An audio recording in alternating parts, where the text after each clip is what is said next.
my friends. Caz Taylor here with GodSpeed Magazine, and a guy whom you will no doubt recognize if you watch any Christian broadcast anywhere, Chris Mitchell. And Chris is the CBN Bureau Chief of the Middle East and so much more. And we're so honored to have you spend some time with us, Chris. Caz, it's a blessing. It's a blessing Yeah. indeed.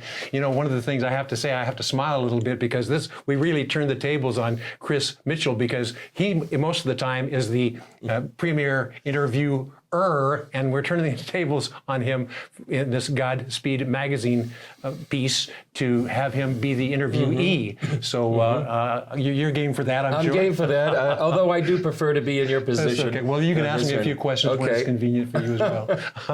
We're going to have some fun as we dig into current events and determine where God is and where He wants His people to be as well.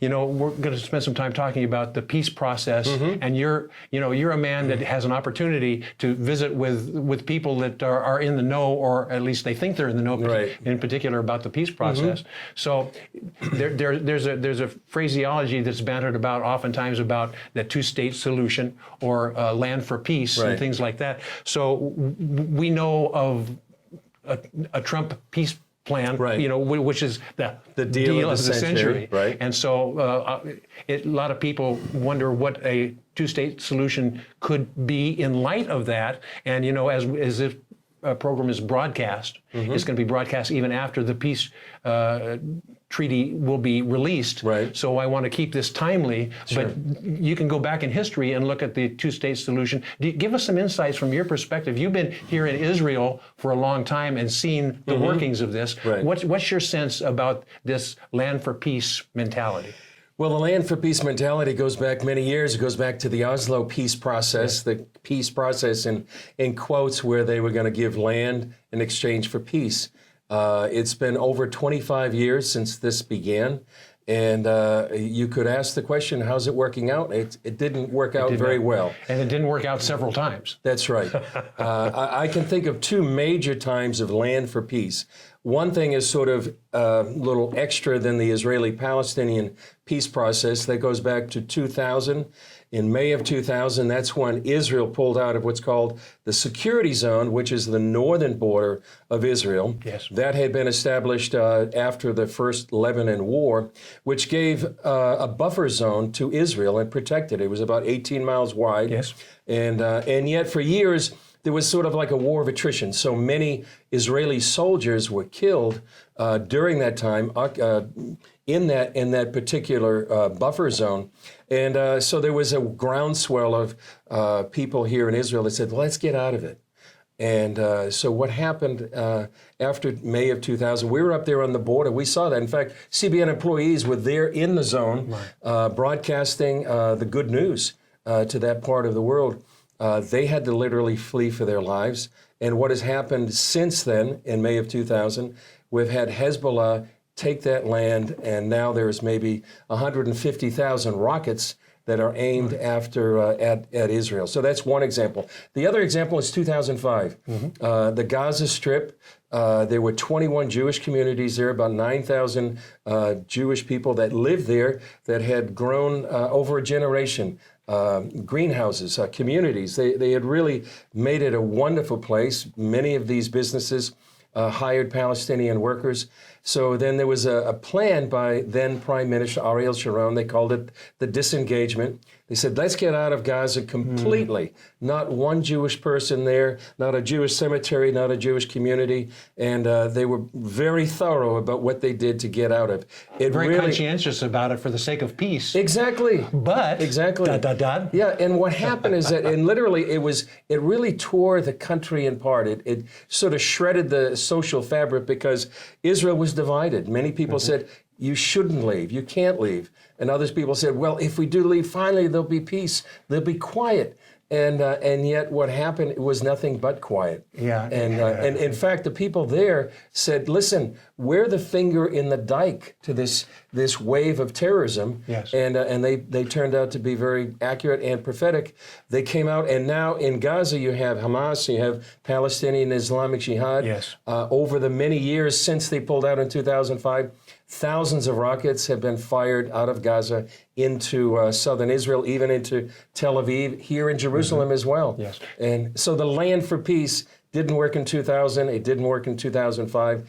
I think the whole concept is Yes. Yes, not working. and there's some scriptures that would suggest that as well. I mean, God is so resolute in His love for His land and His people. He said, right. "I'm giving it to you. Don't be giving it away. Don't fritter it away." That's right. The Bible says it's His land. That's right. And it says in Joel, it says, there's a judgment for dividing God's land. Yes. And so you have to be quite circumspect when you deal with the promised land here. So you can say fairly clearly that there are likely consequences when you have the mentality for land for peace. Very much consequences. And I think Israel is experiencing those consequences right now. And one other thing, Caz, I think there's a whole different mentality from the Arab Islamic side than say the Judeo-Christian side. We think in the West, well, if we give them the land that they really want, well, then they'll agree and there'll be compromise and we can negotiate this. On the Islamic point of view, you're giving back land they believe is meant to be Islamic anyway. They see it as weakness. And they see it as their victory and your loss. Exactly. But they won't tell you that publicly in front of microphones and things like that. No, they'll say it after they get the land. Exactly. And that's exactly what Hamas and Islamic Jihad has done after they gave back the land. Hezbollah would say the same thing. They see it as weakness and they see they got the victory, which emboldens them to even go further. Well, let me ask you a question. CBN maestro, who's in the thick of things here, Chris Mitchell, have you gotten any indication about Benjamin Netanyahu and his sense for this land for peace mentality? He's in a very difficult position, wouldn't you say? Yeah. Because government forming or not forming, and different people have different perspectives about this. Have you gotten any sense as you hit the rocks? well, it's hard to get any details about the so-called deal of the century. But if you can go back in Netanyahu's history, I know there was a time when he had to make a decision about Hebron, which is the ancient capital of the Jewish people, even before Jerusalem, and he at that time decided to give part of Hebron back to the Palestinians. And I think he suffered politically for that, and I think he understands that. He's had to walk sort of an interesting line in history. In 2005, he was the finance minister. Yes. And I think he actually waited till almost the disengagement had begun to come out against it. So he was walking a delicate political line. I think he realizes that there are consequences. And I think Netanyahu on the Israeli side, and I think on the American side, Jared Kushner and Jason Greenblatt, David Friedman, I think, and Trump as well, I think they're walking a very delicate line, as they come out with this peace plan. Well, so let me ask you a little bit more specifically about your comment there. Do you sense, even with the best intentions of President Trump and his entourage, may put Netanyahu in a position of compromise that may be detrimental? Give me your take on that, because you're a Bible man as well. You know Scripture as well. What's your sense of the tension that's going on? And America is an ally, the best ally of Israel. And Israel, from my perspective, is one of our best allies as well. Sure. So you got a difficult situation there. Two friends, basically, and is Trump putting himself and America and Americans in a different compromising position, or how is Netanyahu dealing with that? Give me your take. Well, that's a great question. I think first of all, obviously, President Trump has recognized Jerusalem right here behind us as Israel's capital. Then he moved the U.S. Embassy from Tel Aviv to Jerusalem. The Jewish people see that as sort of like compared to President Trump to the biblical character of King Cyrus, who actually, helped the Jewish people come back to rebuild the Second Temple. And the half shekel is an amazing thing that is happening. My friend, if you're not familiar with this, it's the half shekel, which was the traditional offering of the temple, and it was minted just recently with two faces on it. Two faces, President Trump and King Cyrus. So they really see that like I've heard Jewish people say, we're never going to forget what President Trump did to the Jewish people. So you have that on one side, but he has made statements that, I've given the Israelis these kind of concessions. Now they're going to have to maybe be painful compromises Sure, or concessions. the deal maker. Exactly. So we don't know what those are yet. But I don't think we can underestimate the friendship, really, between Benjamin Netanyahu and Jared Kushner, Jason Greenblatt, David Friedman. They know each other. Sure. And may I add, too, not only the friendship there, but at least for this administration, it's the friendship between America and Israel itself. Oh, yeah. Not only the one-on-one relationship, but also the nation with nation. And we don't know, hopefully that will last even beyond different presidencies. That's right. You could argue right now that President Trump is the most pro-Israel president that Israel has ever had. Yes. And certainly a night and day contrast between the 8 years of President Obama. Sure. Would you see it that way as a news guy as well? Oh, for sure. I mean, there were, you can talk about the times when Benjamin Netanyahu went to the White House. One of the times he had to go through the servant's entrance. Yes. I mean, it seemed designed to humiliate him. And there was such a different perspective, particularly on the Iran nuclear deal. Sure. This was something that was sort of the hallmark of the Middle East peace policy of the Obama administration to negotiate this Iranian nuclear deal. Anything that was diametrically opposed to what Benjamin Netanyahu wanted. Yes, yes. So to your point, I think it's probably they understand, they meaning the Trump administration, all those that are negotiating, I think they understand that land for peace would put Benjamin Netanyahu in a very awkward position. Sure. I think they also understand the biblical perspective, the spiritual consequences of what they're doing. And I think one other point, Caz, I think is the fact that they understand that evangelical Christians do not agree with this idea of land for peace. And I think that their support of the evangelical Christians in the United States is very important to them politically. Oh, absolutely. So I think that's part of the equation. Let me give you another perspective on this as well. Wouldn't you say that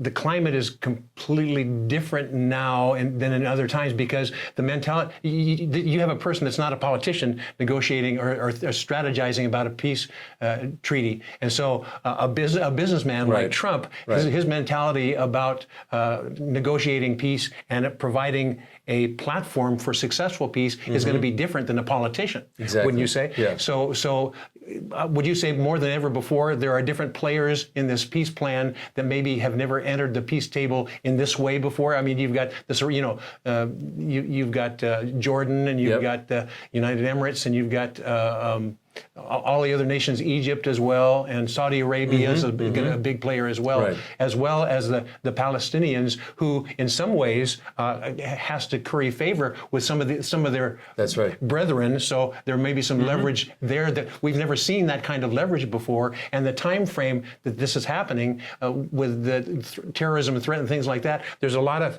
pieces in place that could change the whole dynamics of a quote unquote peace process. Would you speak a little bit to that? Oh, no, I think that's a great point, because I think this paradigm that they're coming out now is probably going to be so much different than anything that's been proposed before.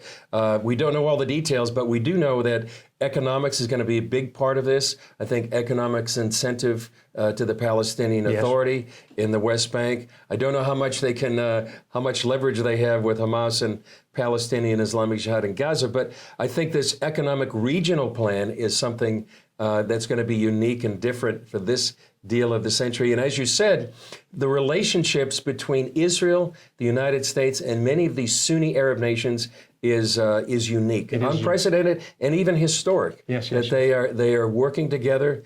And even just the other night, Benjamin Netanyahu was saying something at the anniversary of the 1 year move of the embassy from Tel Aviv to Jerusalem. Is he seems to always give these little intimates that perhaps these relationships with Sunni Arab nations is even much closer than we know privately as we know publicly. And one of the things that you wouldn't know it publicly because politics enters into it.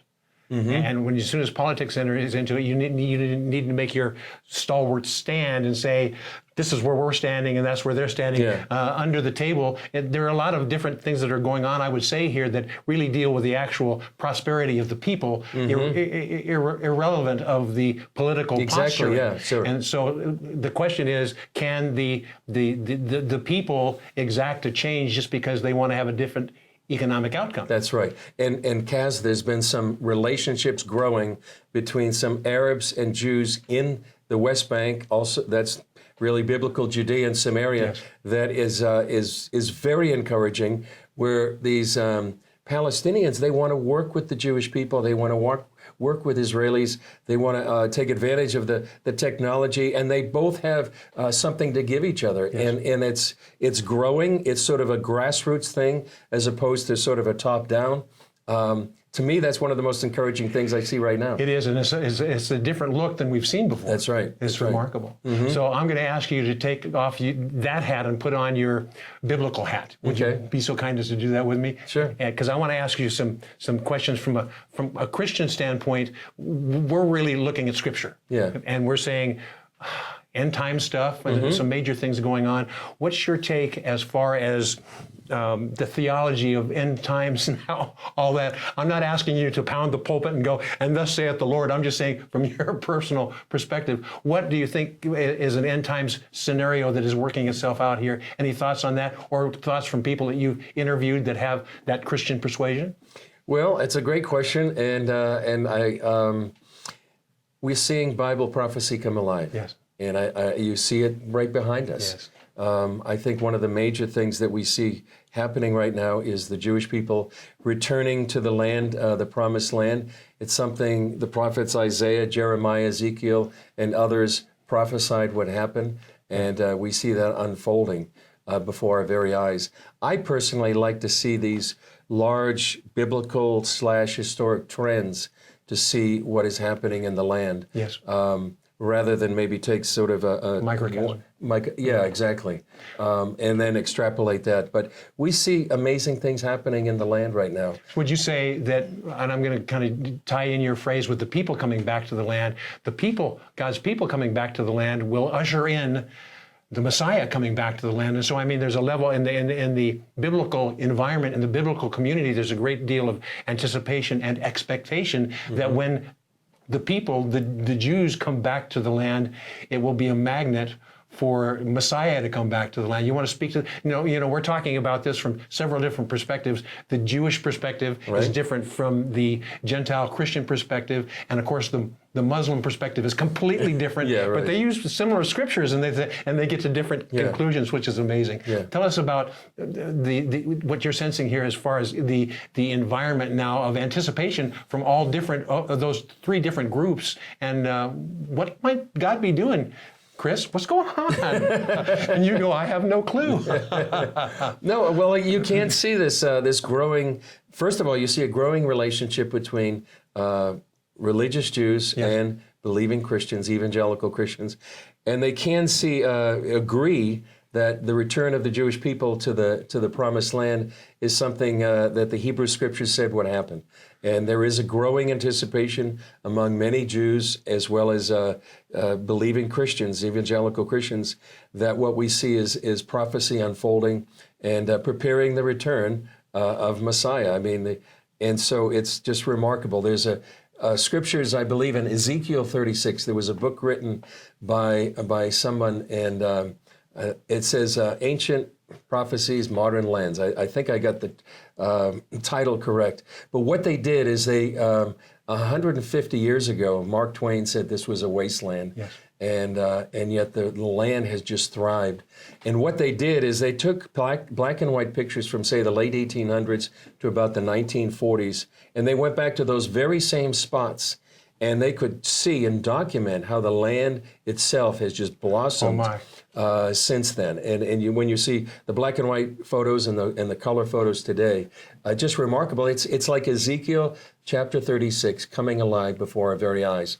And so I think that's one of the main biblical prophecies that you can go down most any, whether it's Tel Aviv or Jerusalem, and see literally prophecy come alive. Zechariah talks about there'll be a time when children will be playing in the streets of Jerusalem. Yes. I see it many times. I was going to the dry cleaner a while ago, and I saw these kids playing in the streets on the sidewalk, and I thought, well, that's biblical prophecy. It's biblical prophecy. Now, would you say, if you put your telescope on and looked like 7 or 8 years ago versus now, would you say that the prophetical fulfillment is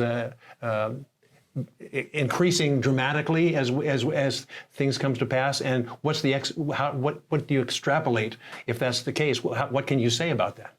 It is accelerating, yes. And you see all these things in so many different ways. I'll give you another example, Caz. We were down in the city of David, and I know you've been and studied that for many years. We had the opportunity to go down because recently they discovered a seal and a bulla, and on the bulla was the name Eliyahu, servant of the king. Yes. We had the opportunity to go down with the archaeologists and actually showed us the bulla and the seal. We're a little bit jealous of you because you get to go to all the action places and touch and feel and all those things. I did. I not only saw that, but we were standing in a place in the city of David. It was ironic because of the contrast. He had it in a little Tupperware container. These 2,600-year-old in Tupperware. And and so you got the plastic, and then you have the ancient seals. Then he took us down, Caz, into the room where they actually discovered it. And in the wall of the room, you can see black marks. Which is from the destruction, exactly, the burning the wooden beams from the destruction by the Babylonians of Jerusalem in 586 BC. And I could actually touch the embers. And I thought, I'm touching history. You are. Yeah, and it was like, you can actually see this happening. I just was kind of picturing what it would have been like in 586 BC when they were burning and sacking Jerusalem and the embers were burning. It almost took me back there 2,600 years ago. It was just remarkable. I say that to say archaeology itself, it's like the rocks are crying out, showing the biblical record of what's happening here. It's almost as if the land itself is uncovering and revealing its ancient history. Let me give you a scripture, and I want you to extrapolate from that. We go way back into the book of Esther, and Esther was experiencing the threat of persecution and death of the Jewish people. Right. And her uncle or whatever relationship, there's still some dispute on what the relationship there with Mordecai. But the phrase was, who knows, but that you were born That's right. for such a time as this. Yeah. Now, of course, we extrapolate that from Scripture as to these present day times. Right. But that phraseology, you hear it bantered about frequently here as being born, and you and I talked about it before we went on the air. And I want you to give your observation of that phrase as it relates not only to Israel, but I'm going to ask you also to tell us how it relates to Chris Mitchell. See, well, you're not going to escape those kind of questions there. So, what does it mean? Do you think in the geography and in the people group, but also from your perspective? Yeah. For such a time as this, you were created. Yeah, I think that's for the Jewish people, for Christians right now. I think almost for anybody. You know, you're born at such a time, and God has ordained that for a particular time in history. And whether it's me here in Jerusalem for such a time as this, or anybody watching or viewing, wherever they are, you know, everybody has a calling and a destiny that God has ordained for them. And I think the responsibility for us is to help try to discover that and try to live that out faithfully until we meet the Lord ourselves. Very good. And hopefully... And your perspective as well, this is something that you're not only saying generally, but this is something you feel in your heart of hearts as well. Definitely. I can remember before my wife and 3 children came here in 2000, I was talking with a good friend of mine, a trusted friend and an intercessor who really hears from God. And we were sitting down, my wife and I and her, and she said, you know, talking about coming here, he said, you know, this is maybe why you were born. Exactly. And I've kept that in my heart, and I think about that often. I think about the fact that the Lord has put me in different places here in Jerusalem, the opportunity to meet some incredible people Yes. that have a calling on their lives. And I often pinch myself and saying, maybe this is why I've been called to the kingdom, the particular role and place that God has me. My hope, my prayer is that I'll be faithful to whatever this calling is, however long it lasts, and so that when I get before the Lord, Yes. He'll Well be done. able to say, "Well done, I'm good with and you. faithful servant." I'm with you as well, I mean, Chris Mitchell. Peter, well, and certainly Paul, when he talked to Timothy, he talked about, running your race, being faithful. We all have a race to run. And then, Paul said, before me is set a crown that he can win. So we have to be like the runner in the race. Yes. Who races for an earthly crown, but we're running for heavenly crowns and heavenly rewards. And how good is that? How great is that? How fantastic Yeah. is that? Now, I'm going to have you, forgive me, I'm having you change hats a lot. All right, here we go. I'm going to have you change hats one more time. Okay. Now I want you to take on the mantle or the hat of a fatherly figure. I want you to speak to the GodSpeed Magazine audience. Let me tell you a little bit about the GodSpeed Magazine audience. They are prolific people. They are very well suited to the electronic age, and the whole magazine is built around not only the reading a publication, but viewing it, and as they're viewing this as well, but listening to it.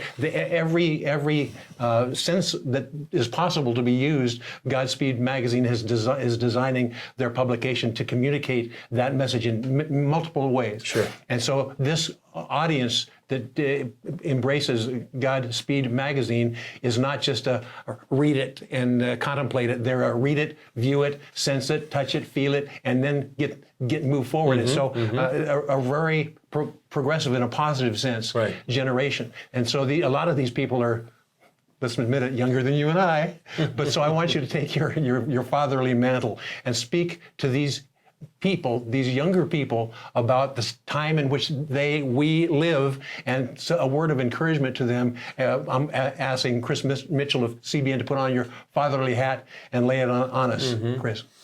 Well, it's an amazing time to be born, and however old you are, whenever you were born, God has a purpose and a plan. You face different challenges that I faced when I was perhaps your age, and so you have to wrestle with those. I grew up in the sort of the baby boom era after World War II. My father served in World War II himself, and so that's the sort of historic shadow that was overshadowing my life. And but now there's so many different challenges. The world has changed so dramatically. Technology. This is something that we carry around with us. What is that again? What do they call that thing? When I was a kid, we had a rotary phone. Yes, and, exactly. like that. And, Well, at least a lot of people don't even know how to use that right now, what a telephone booth is. At least you didn't say we had 2 tin cans with this wax string. Well, I did with You my... won't remember that at all, my friends. But regardless of the challenges that any of us face, we have a responsibility to walk before the Lord. Circumspectly, is the Bible word for that. exactly. Yeah. So, and we have to take the circumstances of our own life and really seek the Lord for what He wants us to do. Yes, and we're in, I guess you could say to our GodSpeed Magazine listeners, we're in pivotal times. Yeah. And it's no longer time for you to be passive about things. It's time to discover what the truths are and what your calling is, and move vigilantly into them. That's right. Because the Lord is desiring us to do that. Right. Like He desired of Esther to do that, yeah. and for such a time as this as well. What do Christians need to know about such a time as this? I think in particular, and I feel this, I remember as a time in Erbil, Kurdistan, and I was with a worship service with many Christians who literally fled their lives because of ISIS. And I prayed a prayer that I could help be a conduit for those believers here in the Middle East to those believers in the West. And what I wanted to do is to encourage the believers in the West to remember their brothers and sisters here in the Middle East who have suffered greatly, great persecution, to pray for them, to do what they can to speak out for them. Almost there's like a dissonance and almost static between the West and the East. The church in the West really needs to know who's suffering, and so they can be part of their reconciliation. So or many help. people in the Yeah. in the church, as I know it, in America, we have no clue of the depth of the persecution that's Yeah, going on that's right. across the earth. There's great persecution here in the Middle East, but there's also great hope. Would you believe that the fastest growing church in the Middle East right now, in the world, is Iran, where people are coming to faith through dreams and visions. Many of them see a man in white, and then often that's followed up by somebody giving them a Bible, inviting them to a house church. It's great danger right now. It's literally the book of Acts living out in Iran right now, in other places, even Afghanistan. It's one of like maybe the 5th or 7th fastest growing church. Oh my. So I think people need to be encouraged that Aslan is on the move.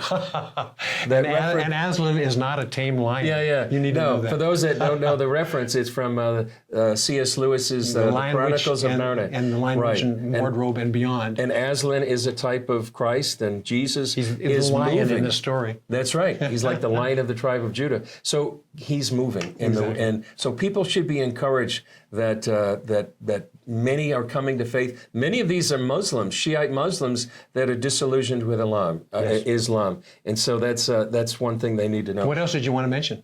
And I wanted to mention that how can people get involved with God in Israel right now? Thank you very much. We need that question. I think the main thing people should do would be pray. The psalmist commanded us to pray for the peace of Jerusalem in Psalm 122.